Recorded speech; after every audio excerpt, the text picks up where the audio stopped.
चूरू विधायक राजेंद्र राठौड़ की जीत की खुशी के बाद अगुणा मोहल्ला से भाजपा कार्यकर्ताओं ने की डाक ध्वजा सालासर के लिए रवाना। चूरू विधायक राजेंद्र राठौड़ के विधानसभा चुनाव में जीत हासिल करने के बाद कार्यकर्ताओं ने अपनी मुराद पूरी होने की खुशी में शनिवार को सालासर बालाजी मंदिर के लिए चूरू से डाक ध्वजा को रवाना किया। अगुणा मोहल्ला स्थित आयोजित कार्यक्रम में पार्षद राकेश दादिच सहित बड़ी संख्या में भाजपा कार्यकर्ता मौजूद रहे। पार्षद राकेश दादिच ने बताया कि विधानसभा चुनाव के दौरान राजेंद्र राठौड़ की जीत को लेकर सालासर से चूरू तक इस डाक ध्वजा को लाया गया था और अब कार्यकर्ताओं ने जीत को कार्यक्रम संपन्न होने के बाद शनिवार को सालासर के लिए फिर से इस डाक ध्वजा को रवाना किया। निरंजन लाल मेहता के नेतृत्व में डाक ध्वजा लेकर भाजपा कार्यकर्ता चूरू से रवाना हुए। इस दौरान भाजपा कार्यकर्ता उनके साथ मौजूद रहे। चुनाव में माननीय राजेंद्र सिंह जी राठौड़ की जीत के लिए हमने प्रण किया था कि सालासर मंदिर से डाक ध्वजा लेकर आएंगे। वो आज डाक ध्वजा माननीय मंत्री जी के राजेंद्र सिंह जी राठौड़ के विजयी होने के बाद में वापस सालासर बालाजी में वो ध्वजा वापस लगा के आ रहे हैं। उसके लिए यात्रा अभी मंत्री जी कोठी से प्रारंभ होगी, जो रात को 10-11 बजे हम दौड़ते हुए उस ध्वजा को लेकर जाएंगे और वहाँ पर मंदिर में चढ़ाएंगे ध्वजा। चूरू के गांव सहजूसर में सास बहू की हत्या के आरोपी की निशानदेही पर दूधवा खरा पुलिस ने शनिवार को हत्या में काम लिया गया धारदार चाकू गांव सहजूसर से बरामद कर लिया है। दूधवा खरा थानाधिकारी राधेश्याम थालोड़ ने बताया कि डबल मर्डर के आरोपी सहजूसर निवासी शाहरुख खान पुत्र उमेद खान की शुक्रवार को जिला कारागृह में शिनाख्ती परेड भी करवाई गई थी, जिसमें मृतका यास्मीन की बेटी अलीना उर्फ जिया ने आरोपी की पहचान कर ली। शाहरुख ने उसकी दादी रईशा व मम्मी यास्मीन की चाकू के वार कर हत्या की थी। पुलिस ने शिनाख्ती परेड के बाद आरोपी शाहरुख को न्यायालय में पेश कर 2 दिन की रिमांड पर लिया। रिमांड में पूछताछ के दौरान शनिवार को गांव सहजूसर से हत्या के काम में लिया गया धारदार चाकू बरामद किया है।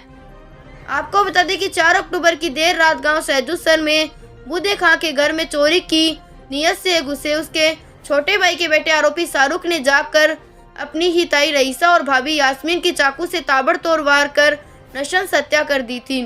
पुलिस ने वारदात के 12 घंटे बाद ही हत्या के आरोपी शाहरुख को गांव देपालसर से बापरदा गिरफ्तार कर लिया था।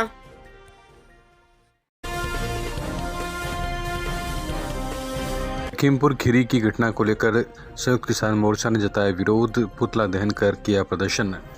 संयुक्त किसान मोर्चा के राष्ट्रीय आह्वान पर शनिवार को चूरू जिलाध्यक्ष राम रतन सिहाग के नेतृत्व में जिला मुख्यालय पर कलेक्ट्रेट के सामने पुतला फूंक कर प्रदर्शन किया गया। इस मौके पर दशानन के रूप में पुतले का दहन किया गया। पुतला दहन से पहले बाकायदा विरोध प्रदर्शन करते हुए नारेबाजी भी की गई। जिलाध्यक्ष राम रतन सिहाग ने आरोप लगाया कि केंद्र सरकार के गृह राज्य मंत्री अजय मिश्रा के बेटे ने गाड़ियों से जबरन कुचलकर किसानों की हत्या की है।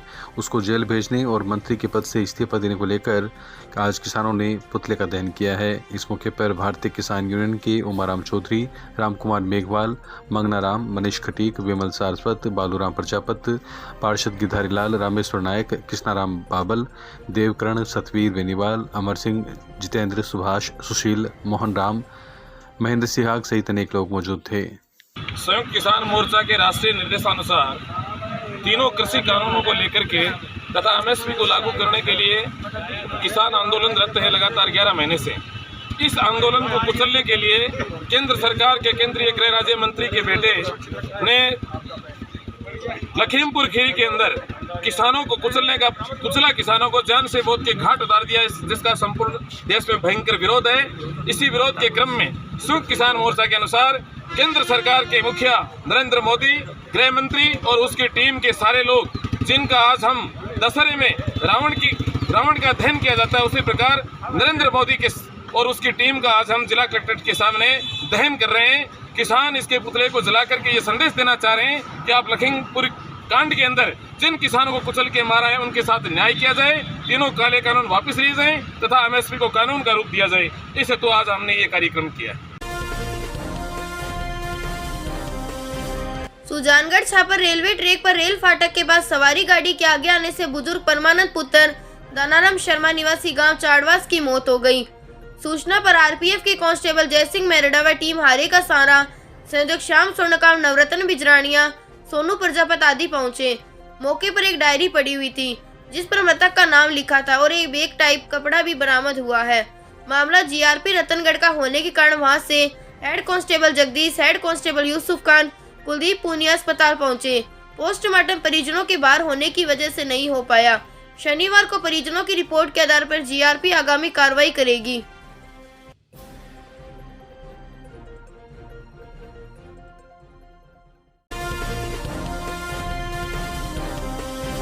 वेद लक्षणा गो संदेश यात्रा को लेकर हुई चूरू के दादू भवन में बैठक, तैयारियों पर हुई चर्चा। वेद लक्षणा गो संदेश यात्रा को लेकर आज शनिवार को चूरू के दादू भवन में बैठक की गई और यात्रा की स्वागत एवं सत्संग आयोजन की तैयारियों को लेकर अंतिम रूप दिया गया। इस अवसर पर बताया गया कि 17 अक्टूबर रविवार को शाम 5 बजे वेद लक्षणा यात्रा चूरू पहुंचेगी। स्थानीय ऋषिकुल आश्रम में यात्रा के साथ आ रहे संतों का स्वागत किया जाएगा। इस अवसर पर मोटरसाइकिल के साथ युवा इस यात्रा की अगवानी करेंगे।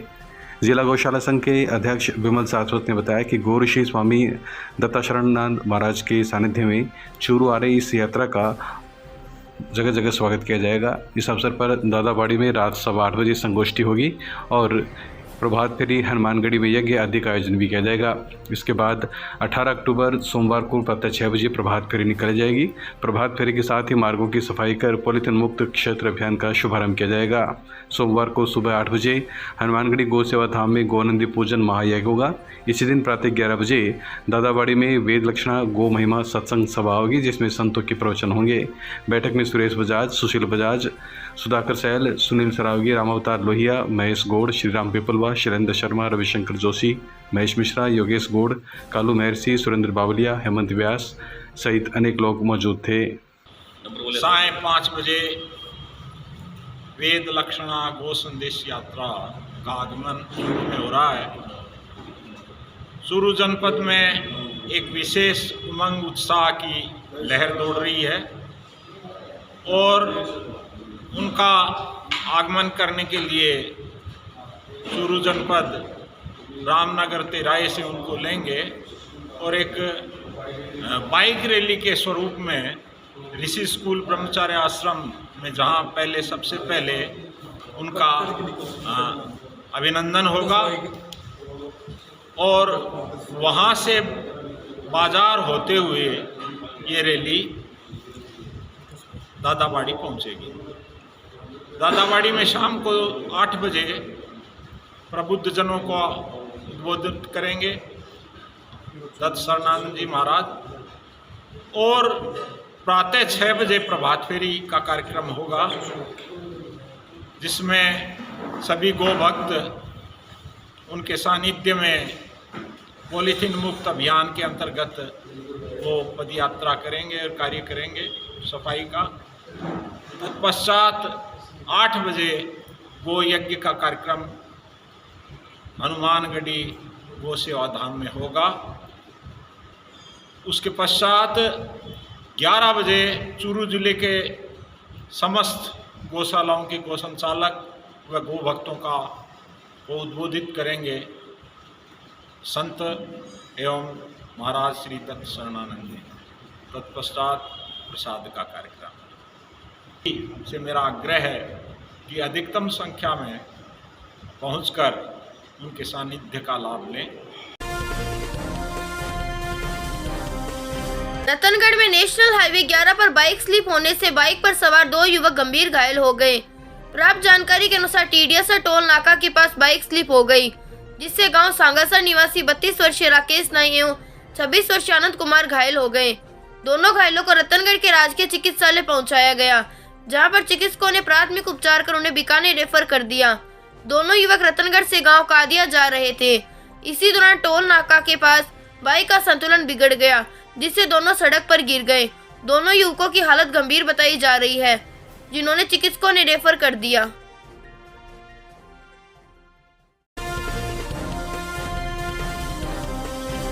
चूरू के मदरसा पैरा टीचर्स ने शमशेर भालू खान के नेतृत्व में जयपुर में दूसरे दिन भी दिया धरना।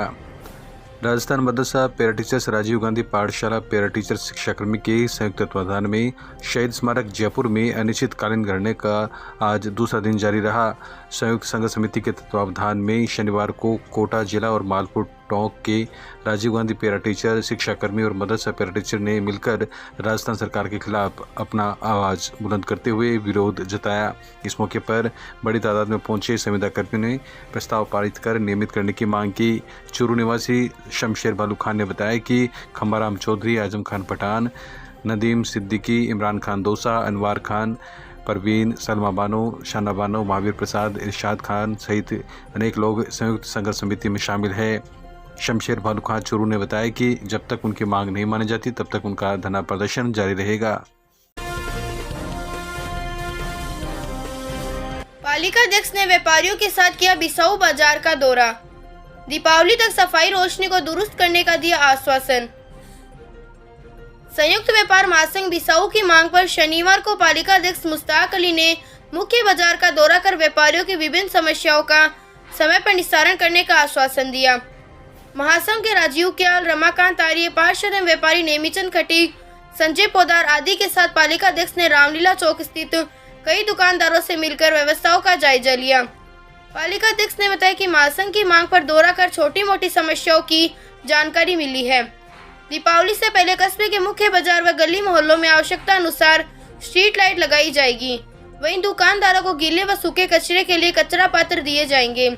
पालिका अध्यक्ष ने व्यापारियों से सहयोग की अपील करते हुए कहा कि रोशनी व सफाई व्यवस्था में किसी भी प्रकार की कमी नहीं रहेगी। आज बिसाऊ बाजार में व्यापार मंडल के सदस्य हैं, उन लोगों से मैं मिला और उनकी समस्याओं के बारे में पता किया। तो छोटी मोटी समस्या हैं, जैसे कोई प्राइवेट कम्प्लेक्स बना रखे हैं और वहाँ कोई सफाई व्यवस्था नहीं, तो कम्प्लेक्स मालिक ने करवा रखी है, नहीं वहाँ के दुकानदारों ने करवा रखी है। तो वो मेन सड़क से हटके है। फिर भी मैं सफाई कर्मियों को कह करके और सफाई व्यवस्था जहाँ जहाँ मुझे कमी मिली है, मैं निरीक्षण पे हूँ आज, तो उस सफाई व्यवस्था में सुधार किया जाएगा और लोगों को कह करके जो भी व्यवस्था नगर पालिका कर सकती है अपने स्तर पर, वो सफाई की व्यवस्था की जा रही है। और तुरंत ही दीपावली से पहले जहाँ जहाँ बिसाऊ बाज़ार में या कहीं भी वार्ड में लाइटों की कमी है तो लाइटें मंगवा ली है और जल्द से जल्द दीपावली से पहले लाइट हर जगह पर जहाँ कमी है वहाँ लगवा दी जाएगी। और जहाँ भी आज मेरे को जब व्यापार मंडल के लोगों ने बताया वहाँ लाइटें लगवा दी जाएगी। और एक और दुकानों के आगे छोटे प्लास्टिक के जो डब्बे आ रहे हैं हरा और नीले रंग का, जिसमें एक सूखा कचरा और एक में गीला कचरा। तो आज मेरे साथ पार्षद नेमीचंद भी हैं और कुछ बिसाऊ के व्यापारीगण भी हैं। तो मैं इनके सबके बिसाऊ के व्यापार से मंडल से भी ये सहयोग की उम्मीद रखता हूँ कि वो भी इस सफाई व्यवस्था में और अपने बिसाऊ को सुंदर बनाने में नगर पालिका प्रशासन का सहयोग करे। और नगर पालिका प्रशासन अपने स्तर पर जितनी भी सफाई व्यवस्था, रोशनी व्यवस्था होगी उसमें कोई कोताही नहीं होगी और कोई कमी नहीं आने दी जाएगी। और मैं आज इसी कार्यक्रम के तहत सफाई व्यवस्था और रोशनी व्यवस्था बिसाऊ बाज़ार की जो व्यापार मंडल की समस्या है उनको सुनने के लिए आया हूँ। तो मैं काफ़ी लोगों से मिला हूँ और उनकी समस्या जानी, तो मैं तुरंत इसका निस्तारण करवा दूँगा। धन्यवाद। रतनगढ़ से चूरू जिला मुख्यालय के लिए रेफर की गई गर्भवती महिला का बेनासर पीएचसी में हुआ सामान्य प्रसव। रतनगढ़ तहसील मुख्यालय से चूरू के लिए रेफर की गई गर्भवती महिला का चूरू के गांव बेनासर की पीएचसी में शनिवार को सामान्य प्रसव कराकर डॉक्टरों ने इंसानियत के साथ साथ अपने हुनर का कमाल दिखाया है।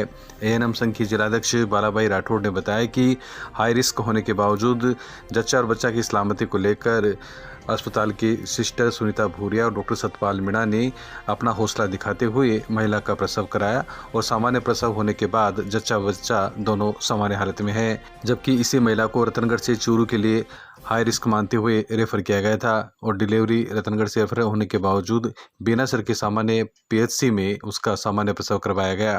रतनगढ़ से डीबीएच चलाते समय बेनासर के पास में उसको तेज लेवल पेन स्टार्ट हो गए। पेशेंट के अटेंडेंट है वो उसको पीएचसी बेनासर लेकर आ गए, जहां पर मेरे व एएनएम सुनीता भूरिया के द्वारा नॉर्मल डिलीवरी को कंडक्ट करवाया गया और जो गर्भवती महिला उसने बच्ची को जन्म दिया है। अभी जच्चा और बच्चा दोनों सुरक्षित है।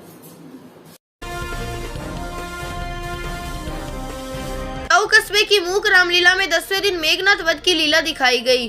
कुंभकर्ण की मौत के बाद भी रावण ने अपना हट नहीं छोड़ा।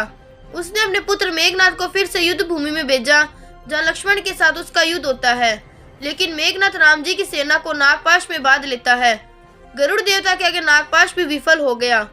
मेघनाथ रामादल के विध्वंस की शक्ति प्राप्त करने के लिए काली मैया का यज्ञ करता है, जिस पर हनुमान जी व लक्ष्मण जी उस यज्ञ को पूर्ण नहीं होने देते। दिन ढलते ढलते मेघनाथ व लक्ष्मण जी का युद्ध प्रलयकारी होता है। अंत में लक्ष्मण अग्निबाण जलाकर मेघनाथ का शीश धड़ से अलग कर देते हैं। आज की लीला हमारे मुख रामलीला में आज की मेघनाथ वध की लीला थी, जिसमें हमारे सभी पात्रों ने और शानदार प्रदर्शन करके बहुत ही अच्छा किया लीला को, और इसमें सभी पात्र धन्यवाद के पात्र हैं। मच्छरों के प्रकोप को देखते हुए बिसाऊ पालिका ने करवाई कस्बे में फॉगिंग। बिसाऊ कस्बे में डेंगू व मच्छर जनित अन्य बीमारियों से बचाव के लिए नगर पालिका की ओर से शनिवार को मुख्य बाजार व अन्य इलाकों में फॉगिंग की गई। पालिका अध्यक्ष मुश्ताक अली के निर्देशानुसार खारिया कुएं से गांधी चौक होते हुए bus stand, bypass, Churu road एवं रेलवे स्टेशन इलाके में फॉगिंग की गई। कर्मचारी रतनलाल ने बताया कि मच्छरों की रोकथाम के लिए राकेश कुमार शेषु व अन्य को भेजकर फॉगिंग करवाई गई। संयुक्त व्यापार महासंघ के राजीव क्याल ने बताया कि व्यापारियों ने सुबह ही पालिका अध्यक्ष से इसके लिए आग्रह किया और उन्होंने तुरंत इसके लिए आदेश कर व्यापारियों को राहत प्रदान की है। बिसाऊ चेयरमैन महोदय के निर्देशानुसार और नगर पालिका के अधिकारियों को निर्देश दिया गया है कि बिसाऊ में डेंगू का प्रकोप चल रहा है और वायरस हो रहा है, इसको ख़त्म करने के लिए फॉगिंग मशीन द्वारा छिड़काव किया जाए और इसको डेंगू को ख़त्म करने की भरपूर कोशिश की जाए। जो शीतला चौक से लेकर के बस स्टैंड तक यह मशीन द्वारा फॉगिंग मशीन द्वारा ये काम करवाया गया, जिससे डेंगू ख़त्म हो जाएगा। साहब ने हमने आदेश दिया था कि पूरे वार्डों के अंदर और पूरे मार्केट के अंदर ये फॉगिंग मशीन की व्यवस्था की जाए। बहुत ज़्यादा ही मच्छर फैल रहे हैं, इसकी रोकथाम के लिए हमने खारिया कुएं से गांधी चौक से बस स्टैंड, चूरू रोड और रेलवे स्टेशन में हमने छिड़काव किया है। और मेरे साथी राकेश कुमार शेषु और मेरे कर्मचारी पप्पू पवार और साथ में योगेश और एसआई साहब नवरत्न दे दिया। चूरू में डेंगू अपने पांव पसार रहा है। हालात ये है कि राजकीय भर्ती अस्पताल में रोजाना डेंगू के भर्ती मरीजों में भी दिन प्रतिदिन इजाफा हो रहा है। डेंगू के गंभीर मरीजों की गिरती प्लेटलेट यहाँ चिंता का विषय बना हुआ है। मरीजों को प्लेटलेट उपलब्ध कराने के लिए कई सामाजिक संगठनों के युवा रक्तदान कर रहे हैं। शनिवार को मुख्य चिकित्सा स्वास्थ्य अधिकारी डॉक्टर मनोज शर्मा ने युवाओं को रक्तदान करने के लिए प्रेरित करने हेतु जिला अस्पताल के ब्लड बैंक में रक्तदान किया। दरअसल राजकीय भर्ती अस्पताल में भर्ती एक डेंगू मरीज को 4 यूनिट ए पॉजिटिव ब्लड की जरूरत थी। जब ये बात सीएमएचओ डॉक्टर मनोज शर्मा को पता लगी तो वे अपने कार्यालय से सीधे ब्लड बैंक पहुंच गए और रक्तदान किया। इस मौके पर उन्होंने कहा कि डेंगू मरीजों को रेगुलर ब्लड की जरूरत पड़ रही है। हमारे ब्लड बैंक में ब्लड की कमी ना हो, इसलिए युवाओं को आगे आकर रक्तदान करना चाहिए। इस दौरान BCMO doctor Jagdish Bhati, RJ blood helpline के अमजद तुगलक, आसिफ टिप्पू, पत्रकार मधुसूदन आदि मौजूद रहे।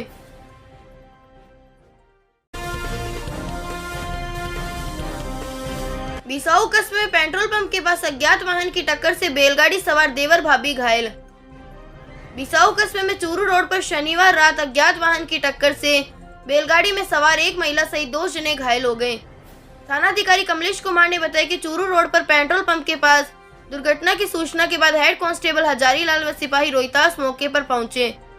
मौके पर सामाजिक कार्यकर्ता इस्माइल तंवर सहित अन्य लोगों के सहयोग से पुलिस ने घायल बिसाऊ के वार्ड 2 निवासी 23 वर्षीय मोहम्मद इमरान बिस्ती व उसकी भाभी 36 वर्षीय तस्लीम बानो को राजकीय जटिया अस्पताल पहुंचाया।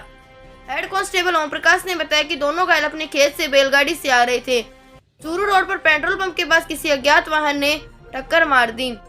दुर्घटना के बाद आरोपी चालक मौके से भाग गया। अस्पताल में डॉक्टर महिमा ने घायलों का प्राथमिक उपचार किया। वहीं कस्बे में एम्बुलेंस 108 नहीं होने के कारण घायलों को रेफर करने के लिए इंतजार करना पड़ा। स्थानीय लोगों ने एम्बुलेंस को लेकर कड़ा आक्रोश जताया।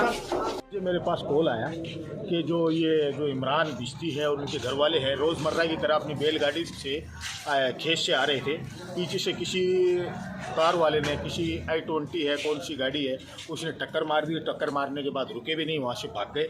फिर उसके बाद में पुलिस को कॉल किया, मौके पर पुलिस पहुँची और हम लोगों ने एक एम्बुलेंस को कॉल किया। एम्बुलेंस अब है नहीं, तो रास्ते चलती है गाड़ी को, जीप को रोककर उसके अंदर इनको बिठाकर यहाँ लेके आए हैं। यहाँ पे डॉक्टरों ने इनका फर्स्ट ट्रीटमेंट किया है और अब इनको चूरू रेफ़र किया है। तो इनका तो इलाज चल रहा है। मेरी सरकार से मांग है, पुलिस प्रशासन से मांग है मेरी कि जो भी है अपने जगह जगह CCTV कैमरे लगे हैं और उनको पकड़कर उनको जो है वो सज़ा दी जाए ताकि आइंदा ऐसी घटना ना हो। अगर उनसे टक्कर लगी भी है तो उनको क्या चाहिए था कि वो रोकते, गाड़ी को रोक के उनको हॉस्पिटल तक पहुंचाते, पुलिस को बुलाते, लेकिन वो रुके नहीं, भाग गए और मोटरसाइकिल गया तो भाग गए वहाँ से। तो मेरी प्रशासन से यही दरख्वास्त है कि जितना जल्दी हो सके उनको पकड़कर उनको सज़ा दे ताकि आइंदा कोई ऐसी गलती ना करे। सूचना मिली कस्बा बिसाऊ में एक बैलगाड़ी के सेंट्रो गाड़ी ने टक्कर मार दी,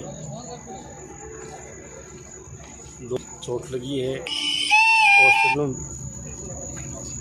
भर्ती है, जिस पर मनैसी महेंद्र कुमार मैं जाब्ता पहुंचा, मजरूब के